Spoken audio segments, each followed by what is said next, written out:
ઘઉંના લોટમાં મોણ નાખી અને સરસ મજાનો સહેજ ઢીલો ઘઉંનો લોટ બાંધી અને ઝીણી જારી લઈ અને આપણે ઘઉંના લોટની સેવ પાડી લઈએ. તેલવાળા હાથ હોય તો તેલવાળા હાથ ધોઈ નાખવાના, જેથી સેવ આસાનીથી પડી જાય અને આપણો સંચો છે તે લપસે નહીં. તો જુઓ, સરસ મજાની ઘઉંના લોટની સેવ આપણે પાડી લીધી છે અને તડકે સૂકવી દીધી છે. સેવ સુકાઈ જાય પછી આપણે તેને ડબ્બામાં ભરી લઈશું.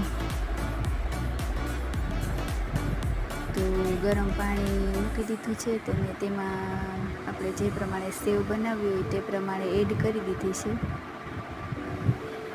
અને જુઓ, સરસ મજાની સેવ બફાઈ ગઈ છે તો આપણે તેને ભાતિયામાં ઓહાવી લઈએ, એક્સ્ટ્રા પાણી કાઢી નાખીએ અને ગોળ અને ઘી એડ કરી અને આપણી બરાબર મિક્સ કરી લઈએ. આપણી ઘઉંના લોટની મીઠી સેવ તૈયાર છે.